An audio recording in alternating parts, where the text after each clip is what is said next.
our education system, which was known to be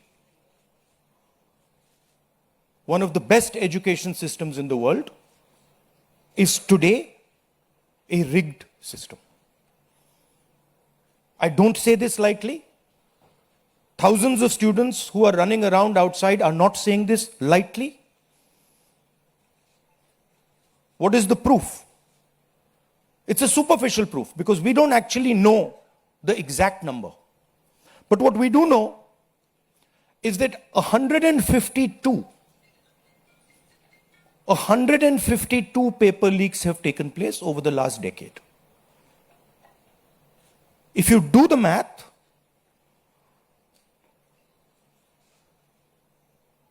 so one a month. One a month, approximately. Every month, lakhs of students are told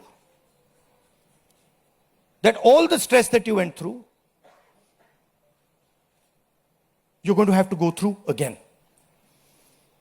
And after that, they're told, we really don't care.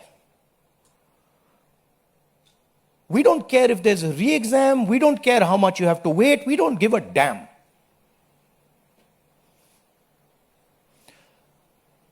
$7.5 crore students and their families are affected by this. These are middle class and poor families. They put their hard-earned money into this. And then they're literally spat on. And the best part of this is zero convictions. In the last 10 years, 152 leaks have taken place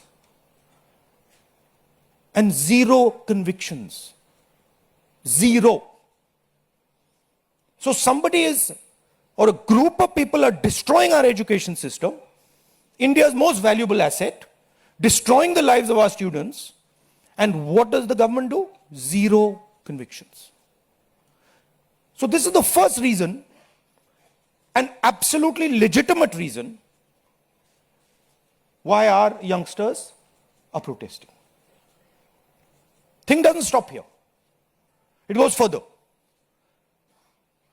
It's not just that the system is rigged. It's that the system is unaffordable. And this is a statistic that every youngster knows. But somehow, the government of India doesn't. One exam costs the families who take this exam the same amount of money as our entire education budget. So please think, the government of India, after collecting all the taxes, spends money on the future of our children. That money goes into something called the education budget. It is 1.4 lakh crores. At the same time, every year, 1.32 lakh crore, similar amount, is spent by the families who have taken the NEET exam. So please understand the scale of this thing. This is pure theft from these families. There's nothing else. And then after you steal from them, you tell them that there's a paper leak, the thing is rigged. So this is the second reason, and legitimate reason, why our youngsters are outside. But there's a more fundamental reason. And that reason is this: that even after you have an education, you become a doctor, you become a lawyer, you become, you learn something, you're suddenly told that the doors that should be open to you what your country and your government owes you, a livelihood, a job, is closed. So, manufacturing is closed. Look around you, you'll see there are only Chinese products. Entrepreneurship is closed. Take a look at who gets the money from the banks. 2 or 3 large companies get all the money from the banks. So a young person who wants to be an entrepreneur cannot. Corporate job, AI is destroying it. The IT sector, public sector has been privatized. So what is the choice? The only choice they have is a sarkari job. So you give them one door, you close all the doors, then you rig that system and make it unbelievably expensive. And then you expect they won't be outside. Which world are you living in? So we are 100% in agreement with what every single student is feeling, what every single student is doing. And there must be some consequences to what has been done some days ago. It is not their fault. And so they have some demands. What are their demands? The first demand, completely legitimate demand, is that Mr. Dharmendra Pradhan, who has failed as an education minister, who is known to be corrupt, should be relieved of his duties. 100% legitimate demand. Nothing wrong with it. He has shown India and the world that he is incapable of running this system. Exam leaks are happening one after the other. So this is a completely legitimate demand. Second demand, every single person who raised a finger on our students, and it doesn't matter who he is, the people who ordered it and the people who executed it should be made accountable. And the third thing is that the man who is running this entire system, the man who is finally accountable to all this, should have the decency to apologize to the students for what has happened. These are not complicated things. These are not difficult things. This gentleman, Mr. Dharmendra Pradhan, has literally destroyed India's biggest asset. What used to be called our success, what used to be called the best thing India has, our education system, has been wiped out. And so we fully support these demands, and we fully support every single student who is on the streets. Thank you. अब कुछ सवाल जवाब हिंदी में कर दूं? हिंदी में कर देता हूं.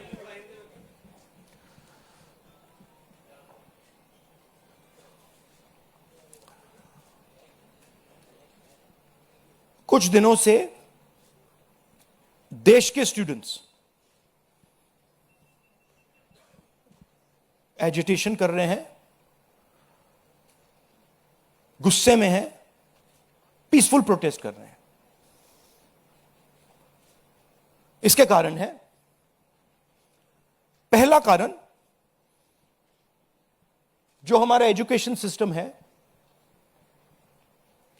जो पूरी दुनिया में मशहूर हुआ करता था as a great education system, वो अब रिग्ड एजुकेशन सिस्टम है. कितना रिग्ड है वो किसी को नहीं मालूम. सुपरफिशियली दिख रहा है कि 152 पेपर लीक हुए हैं पिछले 10 साल में. सच्चाई नहीं मालूम, क्योंकि ये 300 भी हो सकता है. क्योंकि बहुत सारी बार पेपर लीक हो गया, किसी को पता भी नहीं लगा होगा, वो भी हो सकता है। बट जो हमें मालूम है 152 152 पेपर लीक हुए हैं। स्टूडेंट तैयारी करते हैं, मेहनत करते हैं 8-8 10-10 घंटे 3-4-5 साल के लिए, और फिर लास्ट मिनट उन्हें बताया जाता है देखिए जिनके पास पैसा है, 40 लाख रुपए जिनके पास हैं, 50 लाख रुपए जिनके पास हैं, वो पेपर खरीद सकते हैं। आपकी ईमानदारी का, आपकी मेहनत का कोई मतलब नहीं है। उनको 152 बार पिछले 10 साल में भी यह बताया गया है।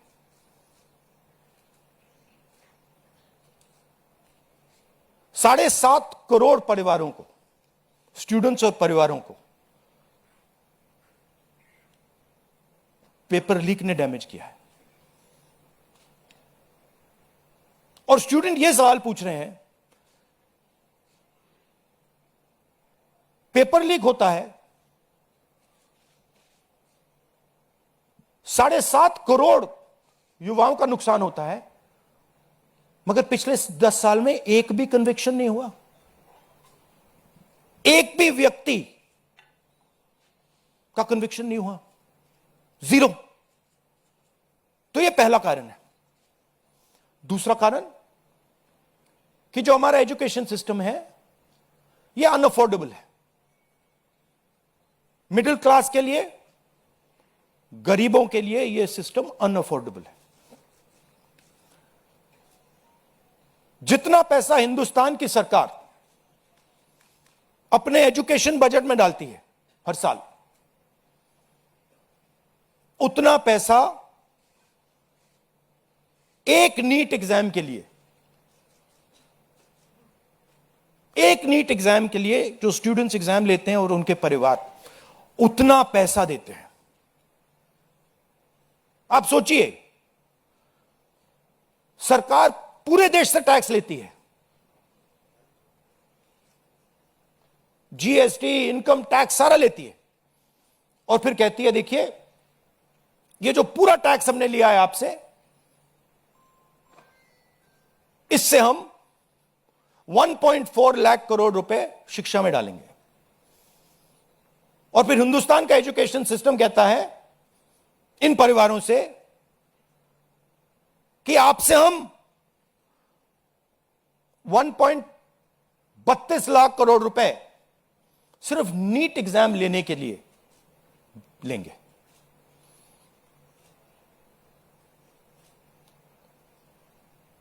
This is an insult to every single student in this country. This is an insult to every single family in this country. और ये कौन लोग हैं? ये मिडिल क्लास गरीब लोग हैं। ये अमीर लोगों का प्रॉब्लम नहीं है।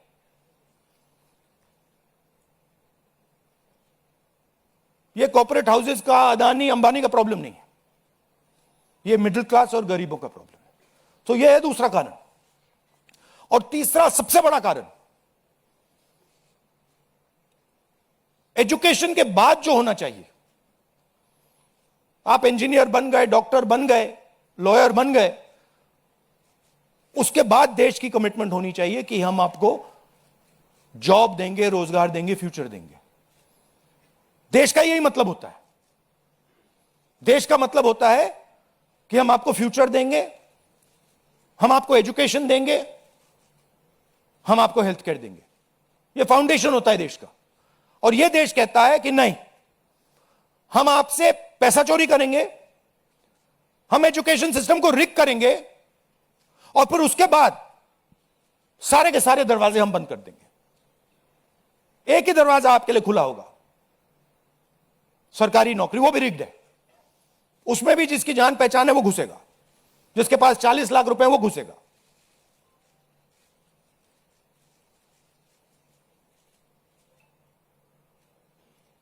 पहला दरवाजा मैन्युफैक्चरिंग, चाइना का माल कोने कोने में बिकता है, हिंदुस्तान की मैन्युफैक्चरिंग बैकबोन खत्म है, स्मॉल एंड मीडियम इंडस्ट्रीज खत्म है। पहला दरवाजा बंद। दूसरा दरवाजा एंटरप्रेन्योरशिप का। बैंक का सारा पैसा 2-3 बिजनेसेस के हाथ में जाता है। आप में से कोई एंटरप्रेन्योर बनना चाहता है? दरवाजा बंद। टीवी पे एड्स आएंगे, एंटरप्रेन्योर बनो। एंटरप्रेन्योर बनने के लिए लोन की जरूरत होती है, पैसे की जरूरत होती है, वो नहीं मिलेगा। दूसरा दरवाजा बंद। तीसरा दरवाजा कॉर्पोरेट जॉब, आईटी जॉब, जो हिंदुस्तान की सक्सेस रही है, उसको एआई ने खत्म कर दिया है, खत्म कर रहा है। पब्लिक सेक्टर बंद, पूरा प्राइवेटाइज कर दो, खत्म कर दो। तो एक ही रास्ता है, वो सरकार वाला, गवर्नमेंट एग्जाम। और फिर उसमें कहते हैं सबसे पहले पूरी अपनी आमदनी दो, उसके बाद हम सिस्टम को रिग करेंगे। और आप लोग मिडिल क्लास के लोग, गरीब लोग अपना पैसा डालो, और जिसके पास 40-50 लाख रुपए है वो पीछे से बैकडोर से घुस जाएगा। ये 3 कारण है कि दिल्ली के स्टूडेंट्स, हिंदुस्तान के स्टूडेंट्स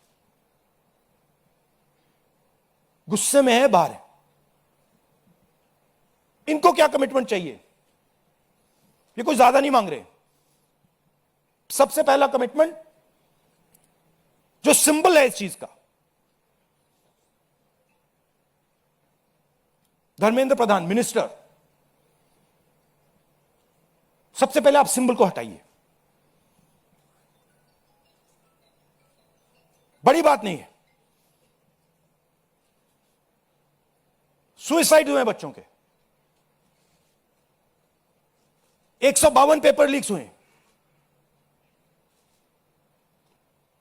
स्टूडेंट्स की पहली मांग यह है, इनको हटाइए। दूसरी मांग, जिन्होंने स्टूडेंट्स पर आक्रमण किया है, जो आपने अभी वीडियो देखा पूरी सोशल मीडिया पे, मतलब हजारों स्टूडेंट्स पे लाठी चल रही है, राइफल्स पॉइंट हो रही हैं, टांगे तोड़ी जा रही हैं, पैलेट गन से मारा जा रहा है। यह आतंकवादी नहीं है, यह हमारा फ्यूचर है, यह हमारे दुश्मन नहीं है, यह हमारे लोग हैं, हमारा फ्यूचर है। तो इन लोगों पर जिन्होंने वायलेंस किया है, हिंसा की है, इन पर एक्शन होना चाहिए। यह स्टूडेंट्स की दूसरी मांग है। और तीसरी मांग, जो इस पूरे सिस्टम को चलाते हैं, उनको स्टूडेंट से अपोलोजाइज करना चाहिए रिस्पेक्टफुली कि गलती हो गई, जो हुआ वो नहीं होना चाहिए था, आप लोगों को चोट लगी है, हम अपनी गलती मांगते हैं, कोई बड़ी बात नहीं है। तो ये 3 डिमांड्स हैं। We are 100% supporting every single student, and we are fully behind you, and we are going to ensure that you are protected and your future is protected. Thank you. Thank you Rahul ji. First question Sanjeev Chopra, PTI. अच्छा, one second. अब इसमें 2 चीजें हैं। एक तरफ students है, उनका future है। वो क्या चाहते हैं कि बात उनकी इशू पे रहे। उनकी इशू क्या है? एजुकेशन सिस्टम, पेपर लीक, ये जो हुआ, इनको जो मारा गया, ये चाहते हैं कि शिक्षा पर, पेपर लीक पर, वायलेंस पर पूरे देश का फोकस रहे। मैं भी चाहता हूं, और पूरा ऑपोजिशन चाहता है कि फोकस यहां रहे और इसके बारे में कुछ किया जाए, एजुकेशन सिस्टम को बदला जाए। और ये जो 3 डिमांड्स है स्टूडेंट्स की, दिल की डिमांड्स हैं, जो उनको चोट लगी है, उस आवाज से ये बोल रहे हैं। ये हमारे लिए